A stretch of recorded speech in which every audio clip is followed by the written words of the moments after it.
are starting to examine how change impacts every facet of our life. Let me illustrate with my personal journey. In November 2010, the world that I knew came to a halt. A change that had nothing to do with a catastrophic event, but rather an inner awakening that catapulted me forward to make some drastic transformations in my life. I resigned from a secure job in a university, moved to a new country, started a new business, and left a 24-year marriage. Prior to these changes, I thought it was me who was in the driver's seat of my life, making my own decisions,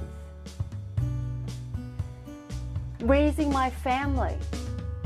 I had a lovely home in rural America, an apparently ideal existence.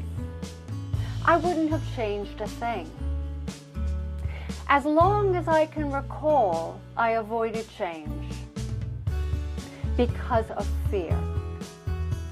Until my eldest daughter left for university. Something deep inside me began to shift. I yearned for something more.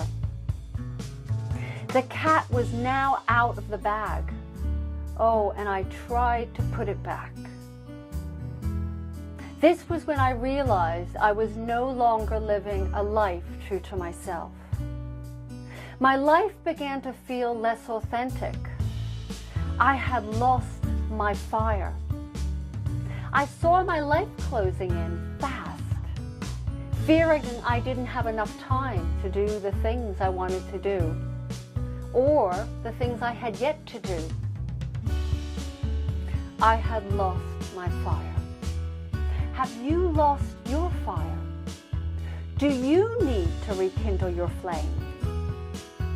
A dear friend shared her fears of change. She said, I lost my husband when I was 50. I kept putting off dating, finding every excuse in the book. Now I'm 72 years old. My children have their own lives, and I am now alone. She woke one day to the prospect of spending the rest of her life alone. She admits that any change is difficult. Her coping mechanism is to avoid change at the expense of her own happiness. Many people remain stuck. Their ideas and dreams remain equally stuck. Unless we do something to achieve our dreams and aspirations, they will simply just not happen. So what do we do? Here is what I recommend. First, let change happen. Swallow your fears. Realize that life is short.